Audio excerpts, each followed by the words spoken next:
It will not work. We will increase number. We will make it work. We have people who can make it work.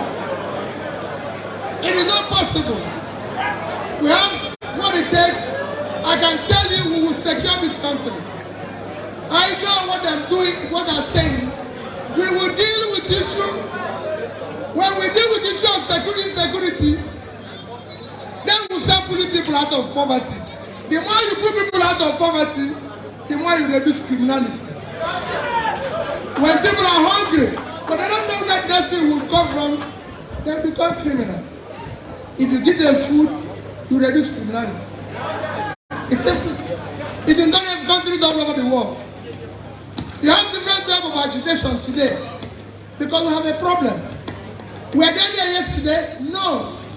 Yesterday the country was good, there was profit, there was something to share, so everybody was living peaceful. When there's nothing to share, there's problem. Because the only thing people share is profit, they don't share loss. In loss, they quarrel. That's where the country is today. We will bring back the country again and we'll make it work. We will deal with the other issues that are besetting our nation today. Issue of corruption. People have said they will fight corruption. If anybody says you fight corruption, let him tell you where the last opportunity he had to manage public money, how you manage it. I, Peter Obi, was governor of Anambra State for 8 years. Go there and show me where their money is missing. I can tell you, I want #1 as NDG. The only thing Nigeria signed in year 2000, the spirit Nigeria is NDG. It was NDG that China mistreated into the development agenda and was able to pull 439 million people out of poverty. It was NDG that India mistreated into the development agenda and put 269 people out of poverty. That is what Vietnam used to pull over 45 million people out of poverty. In Nigeria, we didn't do it and we threw more people into poverty.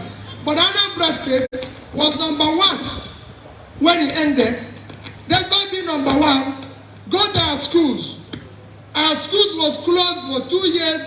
One of the candidates mentioned it, the same everywhere.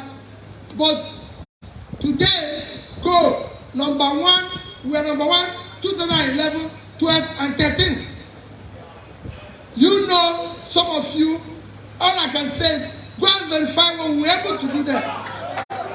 As governor of the state,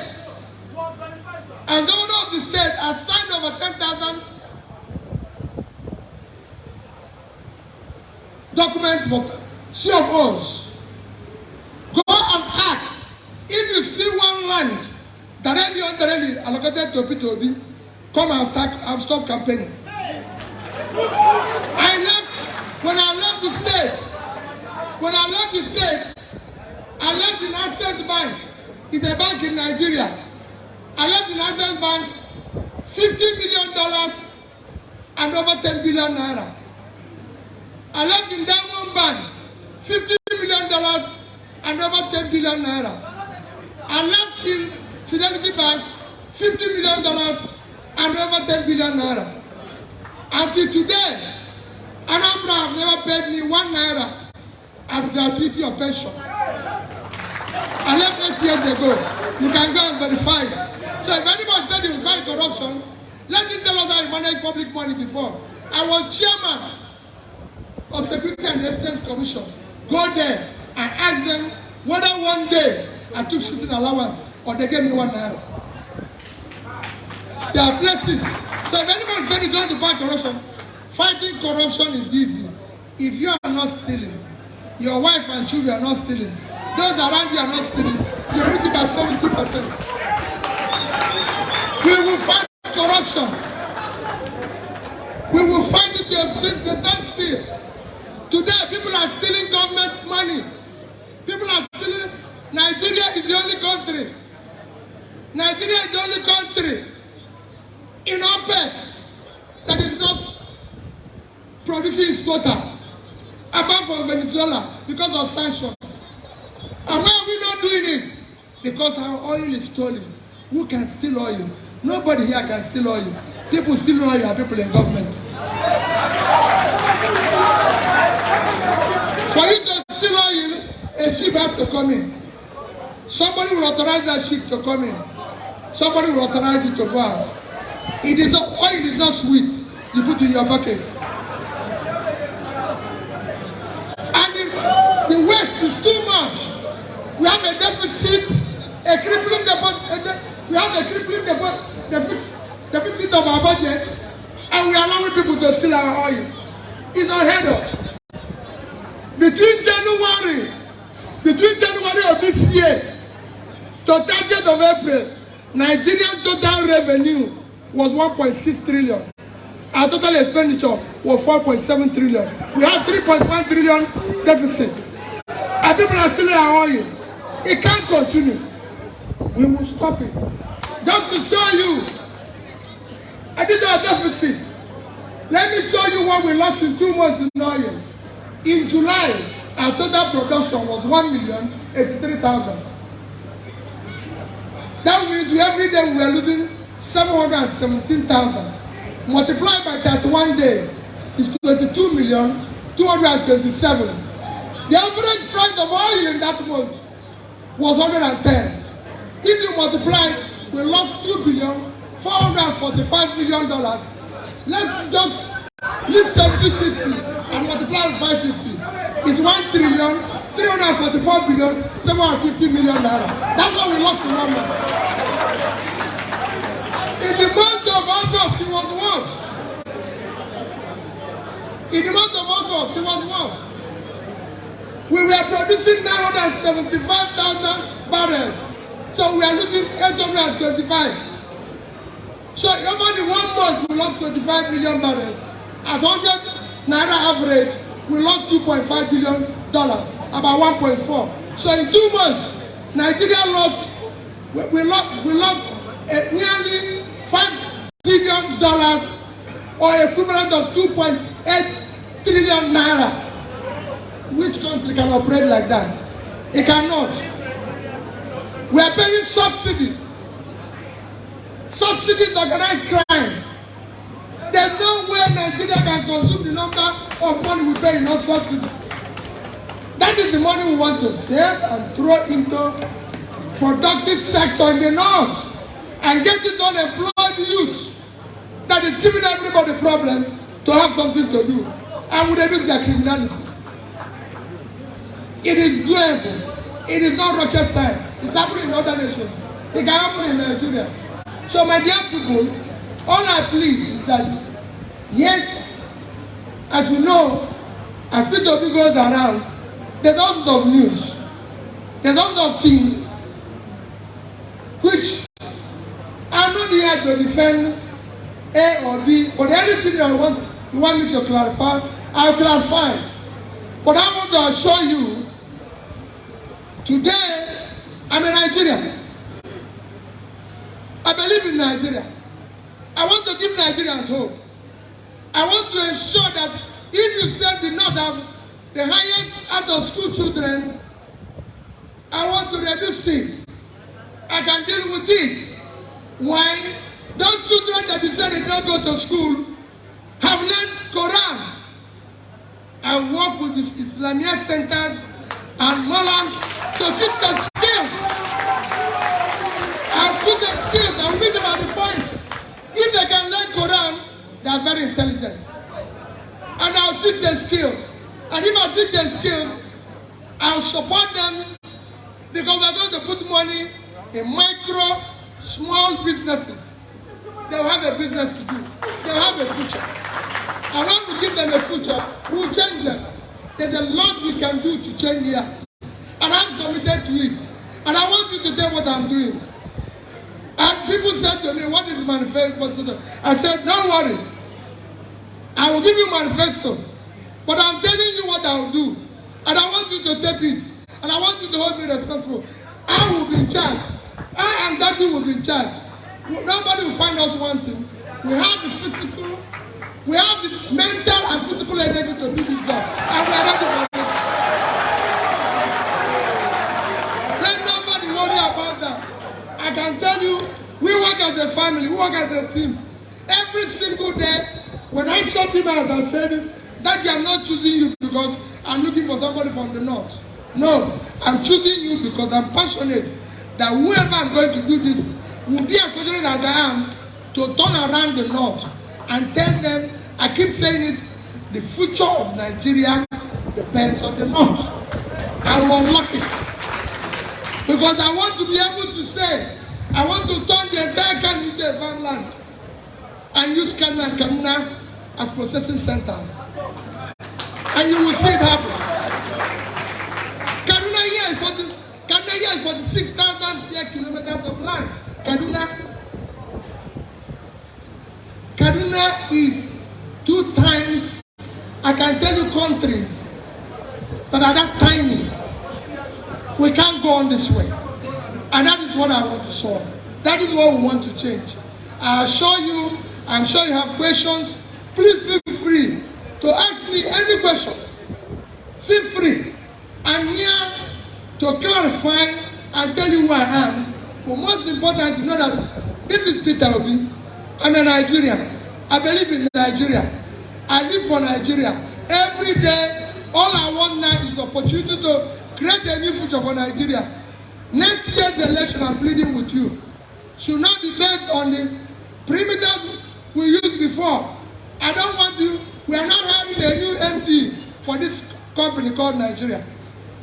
I don't want you to hire people based on tribe. Please, don't hire people based on religion. Don't hire people based on my tongue. Don't hire people based on anything. I'm telling you, all this is what the elites used to confuse us, to keep us where we are. No, there's no tribe that is enjoying anything today. The people in the north don't buy bread cheaper than people in the south. The poor people in the north are poor. The poor people in the south are poor. There's no interrupted light in the north. There's nothing in the north that is lacking in the south. There's no in the south that is lacking in the north. All of them are suffering. There's no place anybody buys anything cheap because of religion. I'm a Christian. The Central Mosque in London, I lived my life in London. Went to the best schools there, from Oxford to Cambridge. The Central Mosque in London was graduated by the Queen. The Queen is not a Muslim. In Dubai, I'm a Christian, a Catholic. If you go to Dubai, the Catholic church in Dubai, the land and the church was built by Emir of Dubai. So let nobody give us the excuse again. What we want now is progress. What we want now is to employ our youth. Next year's election must be based on character we can trust. What we are telling now is listen to all of us. All of us are going to have a well-written manifesto, a well-written document we will read out, a well-written this. But what we are telling now is, who among us will you trust? It is a trust issue. Who among us will you trust? We want a character we can trust next year. Who is more competent? Election next year must be on character we can trust. It must be incompetence. It must be incapacity and commitment to start doing the right thing for the first day. We must stop this abuse of our country based on primordial excuses. It is hurting us, and we will take a just revenge on our children. Thank you, and God bless you.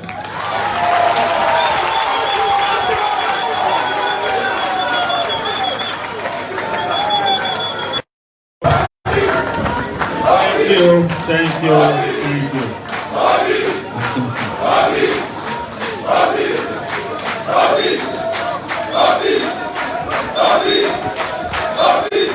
This is against the ground rule.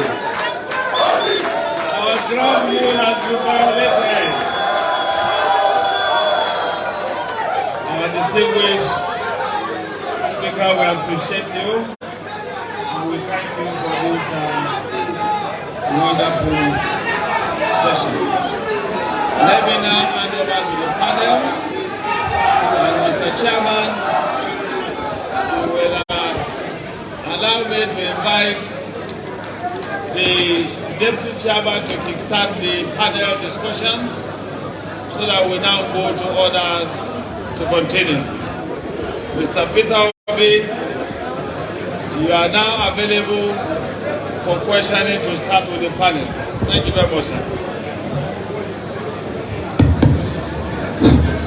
Your Excellency, the presidential candidate and his running mate, one of the objectives of this forum is to provide a platform to a candidate to explain certain issues about him or about what he wants to do. Now I want to start the ball rolling by, and then Mr. Asa, we grill people when they come here. Now I want to, you said something in your presentation that you signed so and so number of COOs. There was none from for you and your visit, but how many were for people from the northern side of the country or even other parts of the country? How many?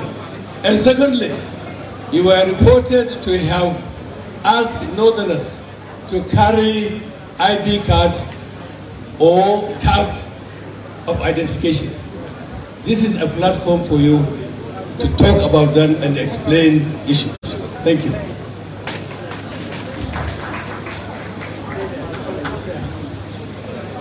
Sir, do you want to take all the questions or you want to answer all of them as they come? Let me answer them as they come, so I will remember. Thank you, sir. Thank you very much, Vice Chairman. Co-Chairman, sorry. Co-Chairman, I apologize. Let me, the Co-Chairman has a very valid question. And that question is important. Co-Chairman, let me tell you, they've asked me this question. You know, the first person to ask me this question was Dr. Dati. And I said to him, my brother Dati, go to Anambra State, go to the whole of Nigeria, spend your money, spend everything. If you see anybody who is carrying an ID card and he said it's from the north while you live in Anambra State, or anybody who tell you this is here I treated people from other parts of Nigeria while I was governor, come, I will stop campaigning. I will withdraw and go home. Number two, it's important that I take all this. When I was coming in here, when I came in here now, somebody told me, he said, Peter, your brother, my brother, the governor of Kaduna State, said that he came to my state and I detained him. Let me tell you, it's good when you answer, when these things happen, you clarify them. Number one, in my 8 years of being governor, only in the first 3 months did I have a commission. 3 months. And that because I met the person. At the time the governor said this, it was during the election. The police commissioner then, the police was from Kano. Tell me, my powers, I was in Abuja. Government was PDP and APC. Tell me how Abuja person will issue order for somebody to be detained. Even me was detained in my local government. And I was working for. But however, all of us I committed is that when they asked me, I said, that's how they treat everybody, that I wouldn't be in Kaduna on day of election. That was the only thing. And There's no way. I cannot do that. Co-chairman, I never asked anybody to carry ID. As governor of Anambra State, I have the best ADC in Nigeria, the best policeman. My ADC, Mohammed, is from Kano. He's the best policeman till today that I've ever met. He's from Kano. Who will I give the order? Will governor go and give order on himself? So how will I tell Mohammed, who lives in my house every day and close to his family, I get up and say, Mohammed, I want to deal with your people. And he will say that, call my ADC today, I'll give you his phone number. He's the best policeman, he's still a policeman, he's CSP now. And he will tell you. So when people there, Peter B is black.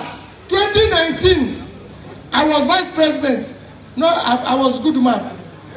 Now I want to be president, I become bad man. I did not do anything wrong. I want to change Nigeria.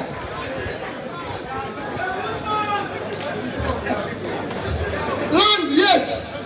When I said I signed CFO, I didn't say I gave people land. Remember what I said?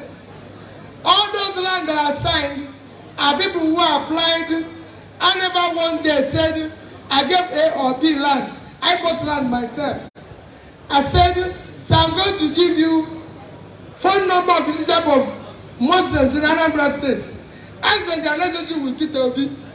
And they will tell you, if there's anything, I keep saying it, Unza rice in Kanu.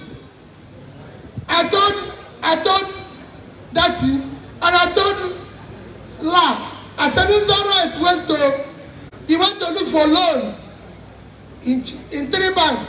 They didn't give him. He came to us. I said we'll finance him. He's the biggest rice farmer. He's in Kanu. And I discuss with him every day on the way forward of farming.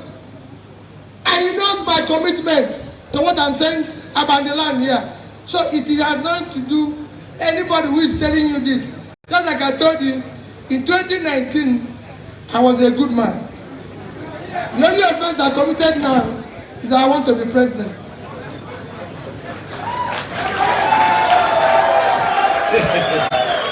Thank you.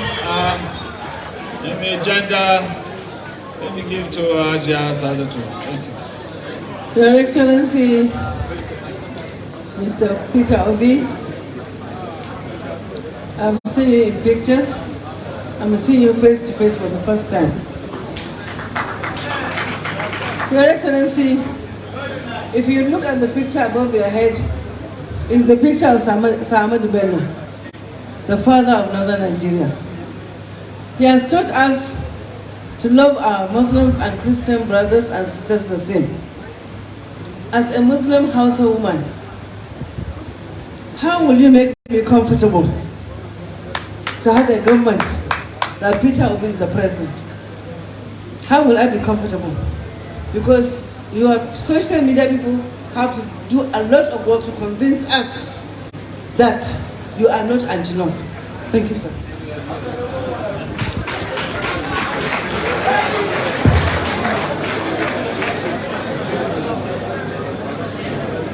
What you are saying, man, I've told you this, and now I tell you what I'm going to say again. All these things that came out now, were they not there in 2019?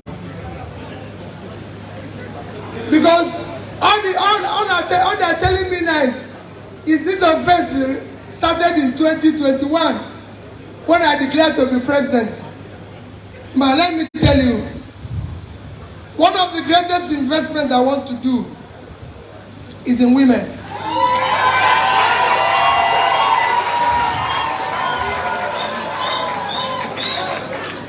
A country today, a basket case. A country today we can refer to a basket case. Few years ago, a country we can use, excuse me, a country you can use as a basket case today compared to Nigeria few years ago is doing well today because of the power of his women. And which country is that? Bangladesh. Bangladesh is a country of 163 million people. In 2010, I was in Bangladesh. In Bangladesh, their per capita income was $707. Today, it's 3 times that, about 2,300. As of 2010, Bangladesh was $747 per capita. Nigeria was 2,260. Today, we are 1,980. They have moved to, so they've done 3 times, and we've lost about 11%. And what is Bangladesh's greatest export? Clothing. They did 36 billion worth of clothing. And if you go in the clothing industry in Bangladesh, they have nearly 8 to 10 million people involved in manufacturing of clothing and clothing related carrying this thing. 50% are women, and they are home. And you know, whether you like it or not, we have some sense of respect. If women are determined to do anything, they must get it. They're very industrious. I work with them in the bank. I gave women over 40%. My chief of staff was a woman. My deputy governor was a woman. My finance commissioner was a woman. Accountant guy was a woman. Head of service was a woman. Commissioner of education was a woman. Commissioner of local government was a woman. I believe in it. So I can assure you, Mom, I'll take care. I'll unlock. If there's anything I can say, and I want you to take it on tape, I'll unlock the knot. Because I know what this country is waiting for. We want to feed ourselves. We can't feed ourselves by importing food. We can't feed ourselves by our young ones being productive at home. They have to do something. I will make them productive. The women will be there. We are going to do something for them. And I assure you, when I went to the flower fields in Kenya, we were 1 women. So they will be there. They will work. Thank you.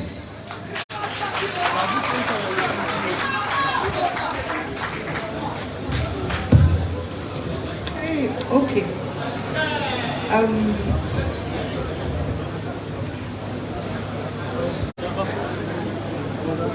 Honorable Peter Obi, the same thing, Your Excellency.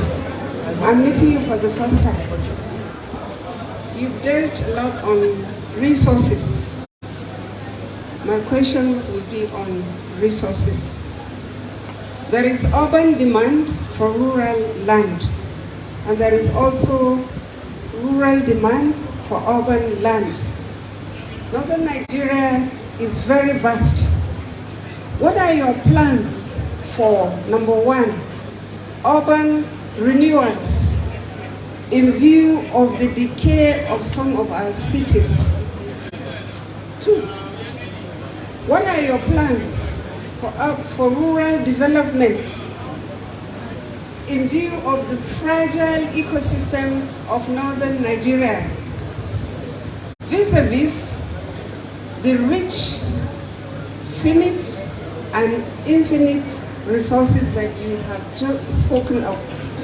What are those secrets? What are the windows that we would love to hear from you? Thank you.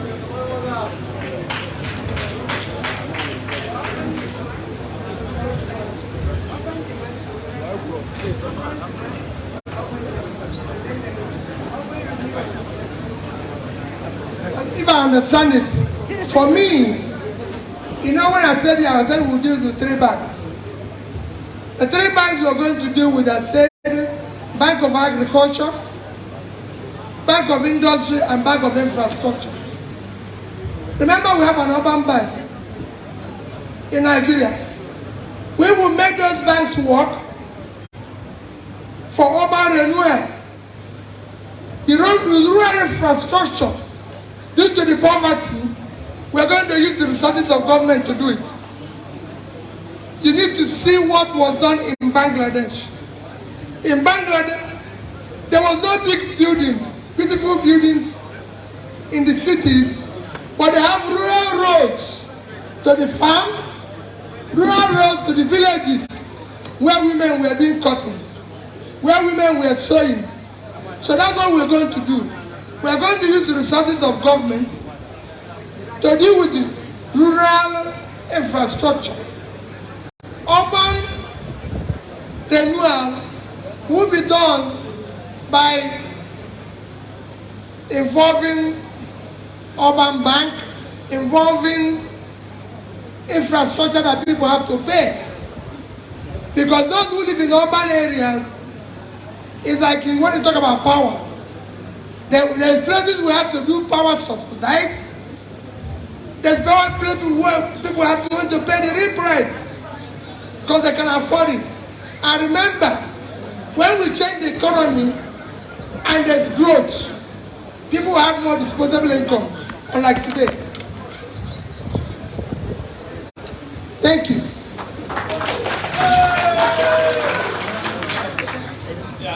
Babayola. No, don't worry, sir. Don't try. My name is Babayola Bamudu Tongo.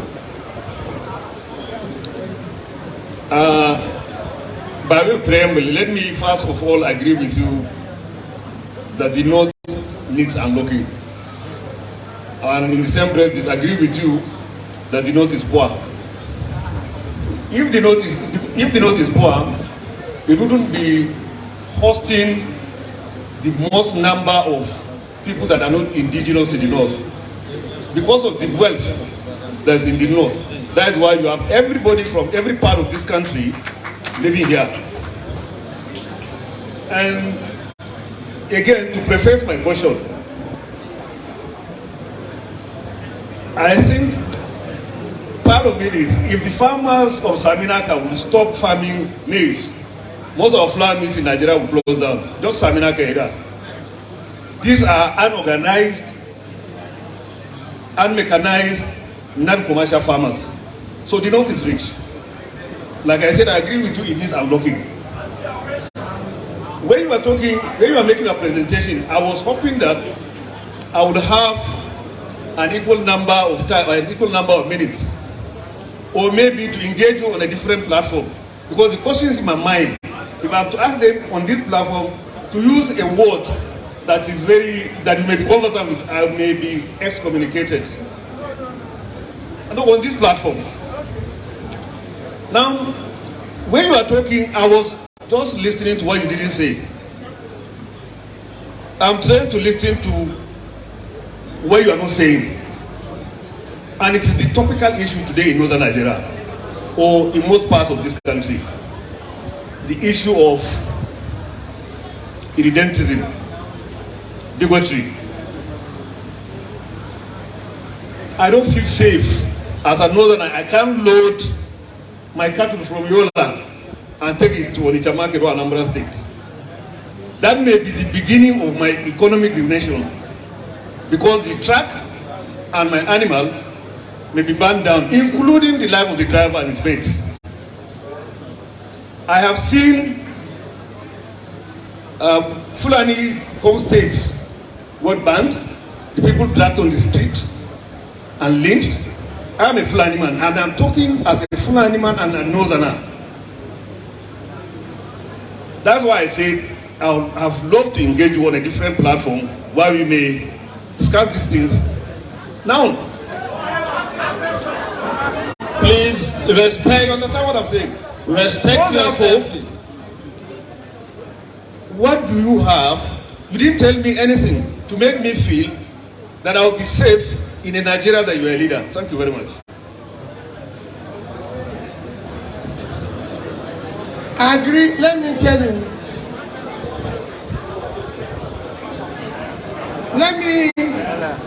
Hello, I want us to listen. Let me tell you, sir.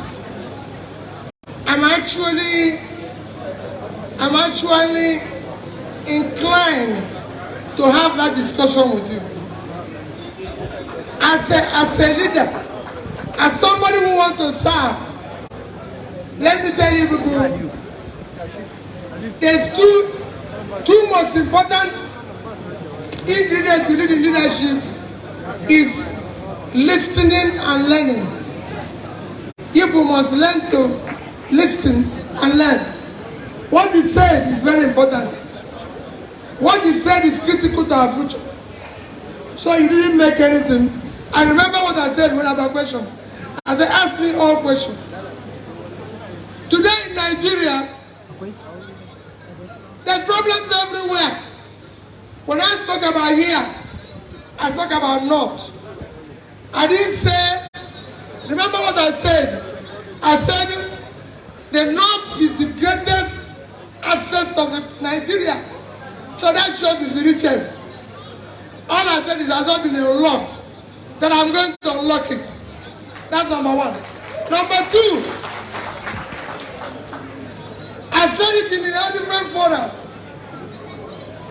When people ask me about agitators from various parts of Nigeria, whether it's Oduduwa in Southwest, IPOB or this in North, that is, let me say categorically, in a democracy,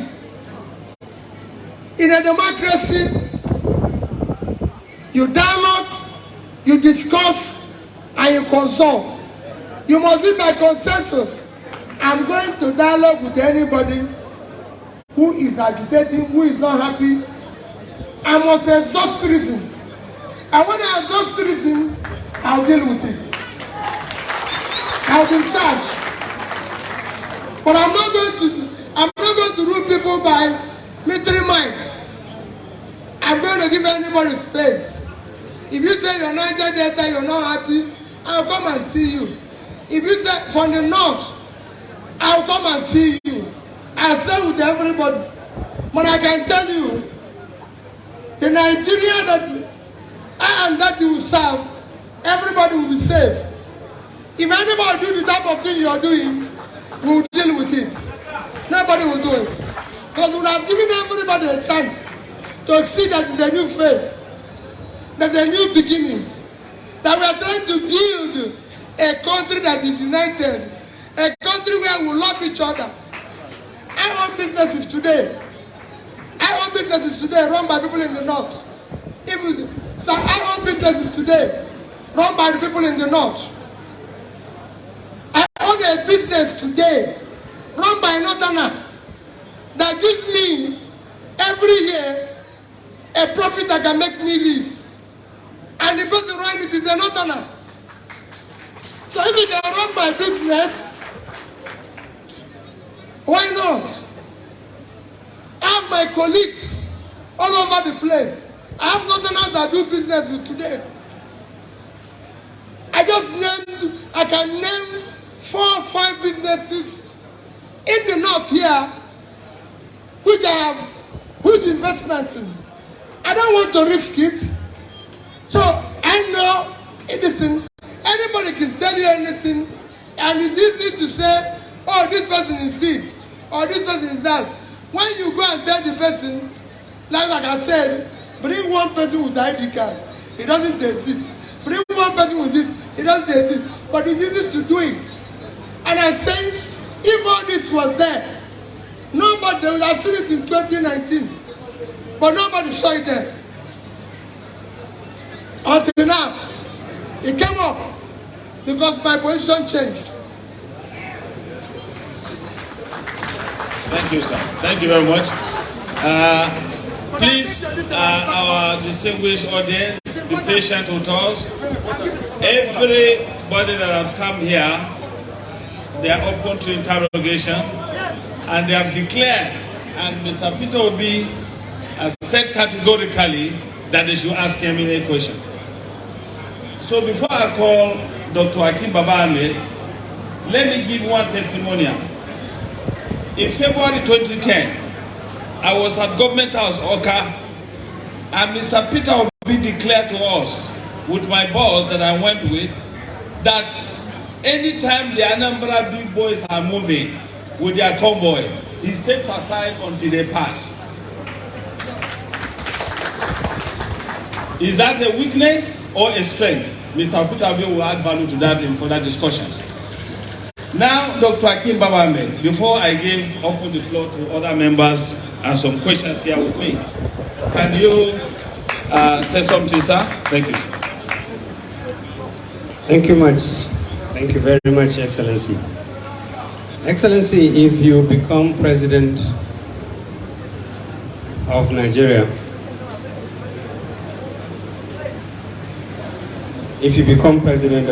you will be the first democratically elected Igbo person.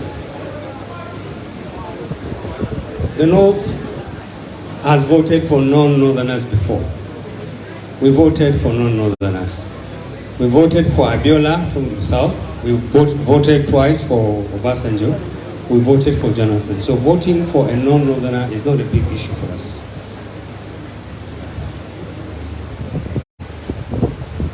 I will be perfectly honest with you. The biggest fear for the North is that your success as president will be the price to be paid for peace and security from the Southeast. That is the impression we get, and it worries us. That unless you become president, there will be no peace in the Southeast or parts of Nigeria. That is an impression that is unfortunate. I know you. My younger brother is your running mate, so I know enough about your ticket. But this is the North. Please kindly stand up and tell the North. Tell the North, assure us that your ambition, your candidature, your credibility has nothing to do with the demands that unless you have an Igbo president, there will be no peace in Nigeria. And two, that those people who associate with you the ambition of Igbo people for the presidency have a right to do that, but you are going to be a Nigerian president. And when you become a Nigerian president, everybody in this country will identify with you. Please stand up and assure the North that this is the case, or give us assurances that will make us feel safe and secure under your leadership. Thank you.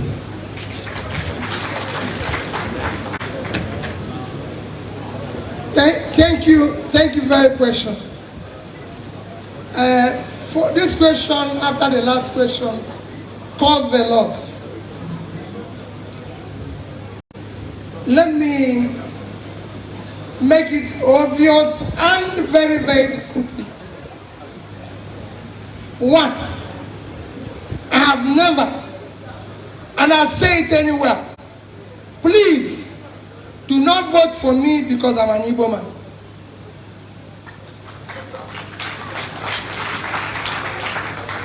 I am running this election for the office of the President of Nigeria as a Nigerian who happens to be an Igbo man. I'm not denying where I'm coming from. I'm running it as a Nigerian. And I will live and defend the Constitution of Nigeria. I will govern with the Constitution of Nigeria. I will be just. I will be fair. And I will relate cordially with every part of Nigeria. Those who are actually fearing about me today, I can tell you, will be the greatest beneficiary of my presidency. All they need is to trust me. You voted everybody, which you said. But you have not voted me, Peter. If I may say I'm from that side, that is the change you will see. I'm here for a new Nigeria. I'm not here for, I want Nigerians to believe in Nigeria. Today we have Nigeria, but we don't have Nigerians. We don't have people who carry their passport with pride. I want every youth in Nigeria to carry his passport with pride. I want my children who have been to the best schools in the world to say they have a friend from Kano. I said it here, I have an ADC from Kano, and I was proud of him. And I speak to him every day. I didn't say, go and ask the IG. When he asked me, who do you want as your ADC? I said, I want a good policeman. I didn't tell him I want another OP. I wanted a policeman. And he gave me one from Mohammed from Kano. And we lived together. We were not quarreling. I can name you my best friends today are from the north. And I said, in my business, the biggest and most hardworking person is in the north. So, wait a minute, where did all this division came from? It came because the elite conspiracy, those who were not qualified, brought this in order to sustain themselves in office. And I want to remove it so I can create a level playing field for people who are qualified.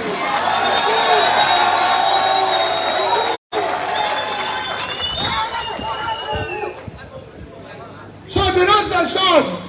And I said here, in Kaduna, Peter Obi will be just. Every side of Nigeria will know for once there's a president who is in charge of Nigeria. And I will be everywhere. I'll visit everywhere. I made it those years that as president, within the first 1 year, I must visit and sleep in every state of Nigeria. So I can hear what they want to tell me and what I want to solve. And I'll solve it. It is not going to be easy. Nigeria has problems that is not going to be easy to solve. It's going to be difficult. But I have what it takes to start the journey. And I'm urging you, do not listen. These people, all the people you are seeing have tried it before. I'm not going to remind you like people do in Nigeria when I got into office, what I saw, or that this man caused it. We are not going to hire somebody to remind us of our past. The past is gone. I'm going to deal with the future, and I'm going to solve it. Thank you. Thank you very much. Director General Sabat Foundation and one other person before I called the vice presidential candidate to have a words before, because time of Maghrib is fast approaching, and we don't want to keep you beyond time. Vijay, can you come here? Thank you very much, Your Excellency, Mr. Peter Obi. The question I want to ask you is direct, even though it is a follow-up to the question of Dr. Hakim Baba Ahmed. My question is, sincerely speaking, why should the North trust you? Why should the North trust you when you have never, or not to my hearing, condemned the sit at home on Mondays in the Southeast? Why should the North trust you when even just recently your campaign council that you constituted, even in Sokoto and several states in the North, the chairman of your campaign organization were Igbo men? Why should the North trust you when I have not heard you, perhaps you said it somewhere, but I have not heard you categorically condemn IPOP, Eastern Security Network, and their activities? Thank you.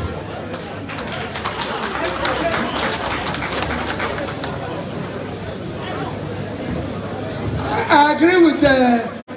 Thank you very much for the direct question. I answered them one after the other. You've not been following my campaign.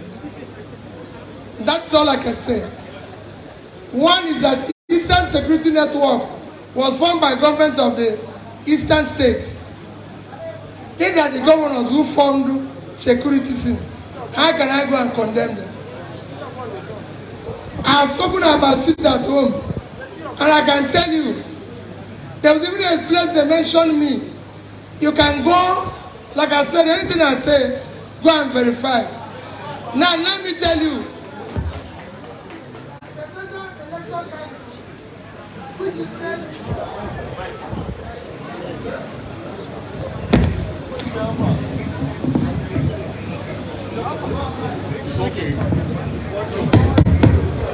okay, it's Presidential Election Council, which you said Presidential Council, Campaign Council, which you said I consulted, is interesting. Is the party chairman in Kaduna here? Yes.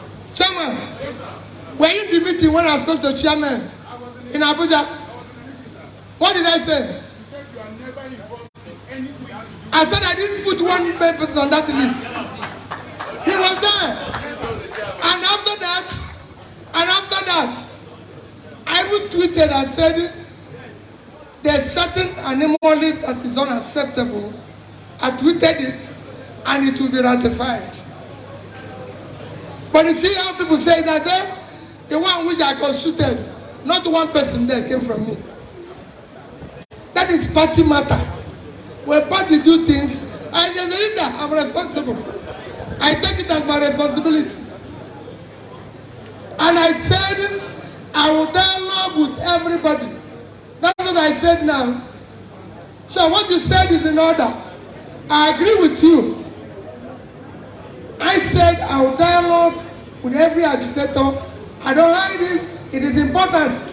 If anybody says he's not happy, I've told you about campaign council. Everything that I do it with all sense of responsibility. And that's it. Like I said, he knows he can tell you a bit more about our relationship, which today he knows, and he tells people, say, listen, I've been with this man for a few months. It is totally different. Yes, I've lived in a circumstance where there's people who will not want you. And they come up with all sorts of things to make sure that you have done this or do this. No, I condemn everywhere there's wrongdoing. I have never condoned wrongdoing anywhere in Nigeria. And I will not condone it. It doesn't matter. Because I believe that we can sort all this out. And we have to. And all these things we are bringing out is what will make us a better united Nigeria if somebody like me serves tomorrow. Thank you, sir. Thank you very much, sir. One of our elders, Lady Ayakwande, that you are very aware, is one of the oldest northern elders. I want to ask one or two questions before I invite the vice presidential candidate to come and talk to us. Thank you, sir.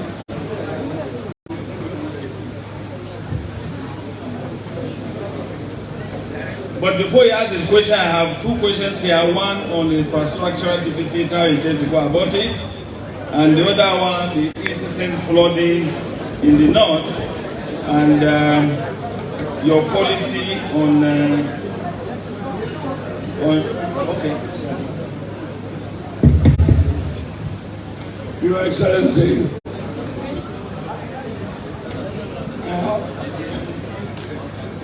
no, I don't understand. No.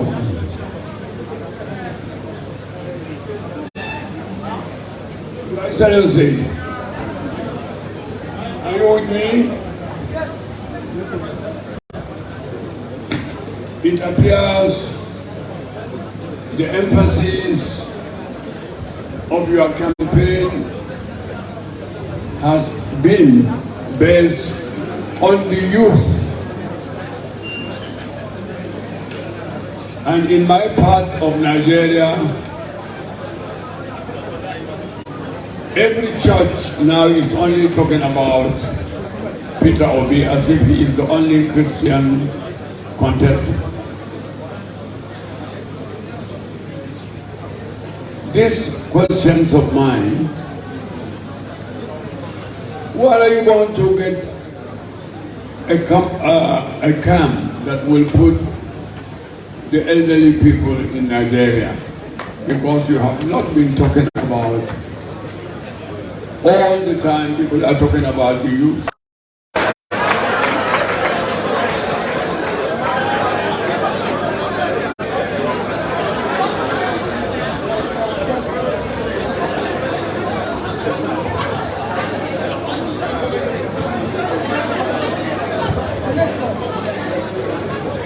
The next question, before I sit down, is that we are having problems on my part of Nigeria about you being a Christian. We want a president that will hold Nigeria together.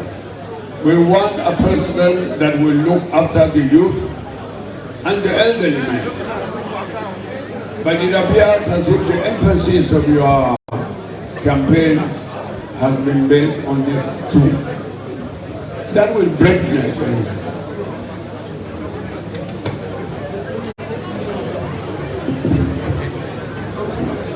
I need to say beside my daddy when I come. Daddy, if you are above 50 years, you assume to be on this side. So I'm already on this side. That's why I'm not talking about that us. When I say the greatest assets, the greatest physical assets of Nigeria is the vast land on the north. The greatest human assets of Nigeria is youth. Today, all we need is to take care of you. Unless we support the youth, they will earn revenue to support their parents. What is happening now? Please be patient, we don't have the time. What is happening now is that parents pay their children's school fees, their children leave school, and they're at home and they're feeding them. That is dangerous. Because when they get old, without anything to fall back on, they will destroy everything. So in their productive age, we want to make them productive. And it's when they make them productive that they can look after the elders. And that's what we're talking. We cannot abandon the elders. Or what you're talking about, all other things you're talking is my opponents are bent on painting me every day black. All I ask is that I was vice presidential candidate in 2019. All these things they say I am today. Where was I yesterday? I served with notable Nigerians. I've chaired several companies. As chairman of those companies, Northerners are there. Go ask Jaramagoro, who nominated me to be chairman of Fidelity Bank. He's a Northerner. I served on a board with him. There's so many Northerners you can ask about me today. But they are bent on painting me black because I'm campaigning to be president. But I'm telling Nigerians, my presidency will change Nigeria. It will make it a better country for all. Thank you, sir. Everybody will be happy with it. Thank you. The vice presidential candidate, can you 1 minute round up for us so that we can go? And then the chairman will make our presentation immediately after the vice presidential candidate. Thank you very much. Normally, it's a ritual that the compendium of northern position will be presented by the chairman of the panel, and then we will receive the vote of thanks, and then we will have our national anthem. Thank you very much. All protocols respectfully observed. My leaders, my chairman. 3 qualities of the Northerner. The Northerner is known to accept the will of my Almighty Allah. The Northerner is known to uphold the truth. The Northerner is known for promoting fairness, equity, and justice. This has historically been our trademark. Very briefly, the stability of Africa is a subject in world affairs. The stability of Nigeria is a factor in African affairs. And indeed, the stability of northern Nigeria is the peace and prosperity of Nigeria. 10 things I will say about Peter Obi. Arewa, the North is safe with Peter Obi because he has the history. Arewa is secure with Peter Obi because he has the legacy. Arewa is prosperous with Peter Obi because he has a proven record. Arewa will be educated under Peter Obi because he has the capacity. Arewa will be united under Peter Obi because he has the character. Arewa will be integrated under Peter Obi because he has the capacity. Arewa will be productive under Peter Obi because he has the experience and commitment. Arewa will be industrialized under Peter Obi because he has the knowledge. Arewa will be stable because Peter Obi has control. Above all, Arewa will be peaceful under Peter Obi because he has the magic wand. My leaders, brothers and sisters, it is better to have a leader, not a ruler, a leader that is thirsty to make you happy, a leader that is in a hurry to please you, than to have a leader who thinks he owns you because he has his own. Peter Obi is that leader.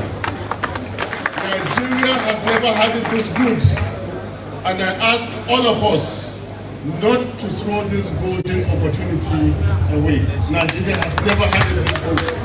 A combination of President Peter Obi, and the meaning of a President Peter Obi is that Nigeria has united.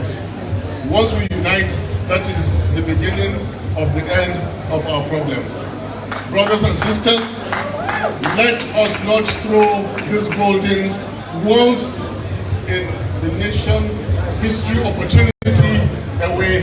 This is the time for a new Nigeria. This is the time to go with Peter Obi. This is the time to vote Peter Obi. I thank you so much. Thank you.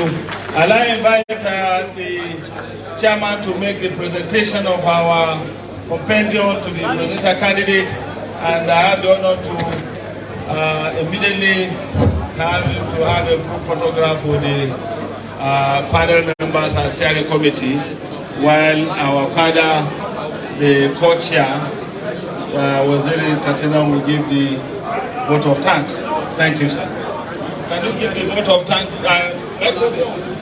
That's zero. Mike.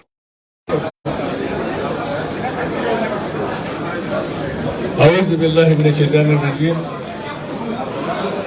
me use the opportunity to thank the presidential candidates and his running mate and their team for coming over here. Our elders were being here throughout the day and throughout the program, and all those who have come. We want to send the press and the security agency and the organizing committee and the anchor in particular. We want to say a very good thank you, and we wish everybody the best. A safe return to his or her destination. Thank you very much indeed.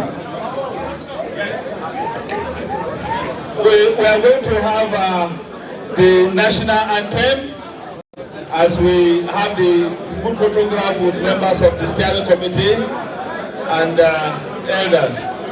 We like to have the elders, please, so I can join with them.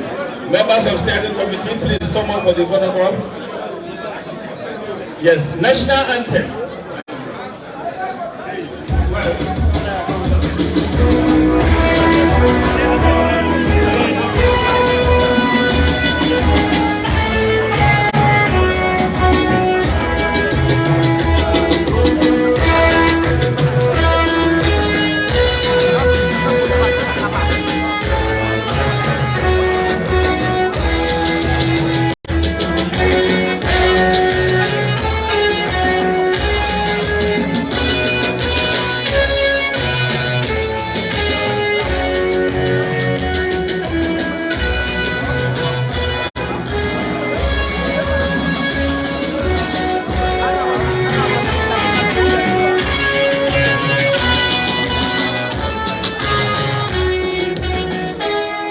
God bless you all. God bless Nigeria. Thank you, thank you, thank you.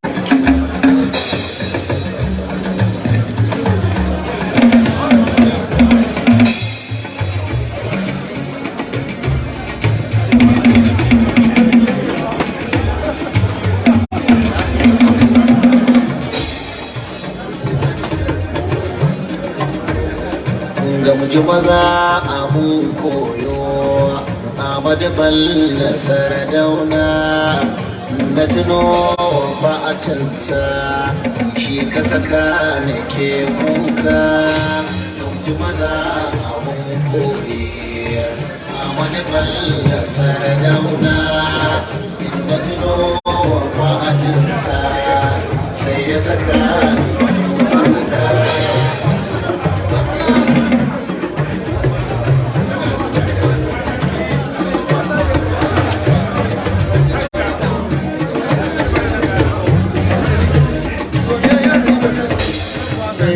Ubangijin kowa yarda ka so duka daidai wato kuma daidai wato kuma daidai wato kuma daidai wato kuma raka ya Allah yarda ka so duka daidai shi ka tasarrufin gawawa shi ka alamu kan daidai na zaka duro shi Allah share hawa ya mai